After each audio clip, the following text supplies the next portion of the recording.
तर स्वारगेटमधील अत्याचार प्रकरणी तपासाला वेग आलाय। आरोपी उसाच्या शेतात लपल्याचा संशय व्यक्त करण्यात येतोय।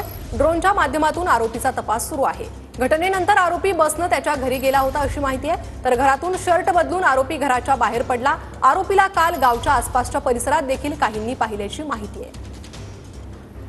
तर स्वारगेट अत्याचार प्रकरणात ही महत्त्वाची अपडेट आहे। ड्रोनच्या माध्यमातून सध्या आरोपीचा तपास सुरू आहे। आरोपीला काल गावच्या आसपास पाहण्यात आल्याची देखील माहिती आहे आणि या संदर्भात अधिक अपडेट आपण घेणार आहोत आमचे प्रतिनिधी प्रदीप कापसे यांच्याकडून। प्रदीप, काय अधिक माहिती आहे तपासासंदर्भात?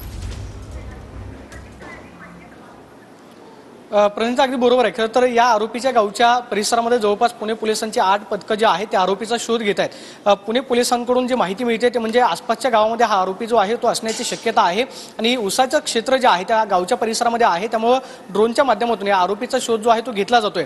खरं तर आरोपी जो आहे घटना घडल्यानंतर बसने जो आहे तो शिरूर तालुक्यामधल्या जे गुन्हाट गाव होतं ते गुन्हाट गावामध्ये पोहोचला आणि दुपारी 2च्या दरम्यान शर्ट बदलून हा आरोपी जो आहे तो घराबाहेर पडला।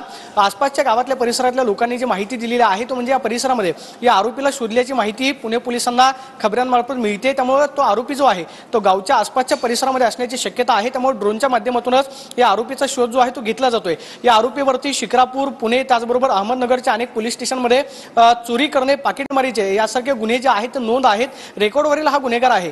खरं तर स्वारगेट बस स्टँडमध्ये हा आरोपी जो आहे घटना घडल्याच्या दिवशी पहाटे 4 वाजता आलेला होता आणि 5:30 वाजता आरोपीने हे कृत्य केलं आणि त्यानंतर गावच्या बसने हा आरोपी जो आहे तो गुन्हाट गावामध्ये पोहोचला। साधारणतः 10 वाजता त्याची बस जी आहे ती गावामध्ये पोहोचली, मात्र त्यानंतर 2 वाजता तो घरातून फरार झाला।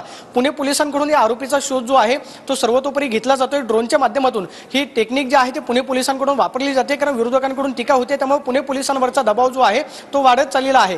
जवळपास 13 पथकं या पुणे आरोपीचा जो आहे तो शोध घेत आहेत। मात्र जी माहिती मिळते ती म्हणजे ड्रोनच्या माध्यमातून आरोपीचा शोध जो आहे तो घेतला जातोय।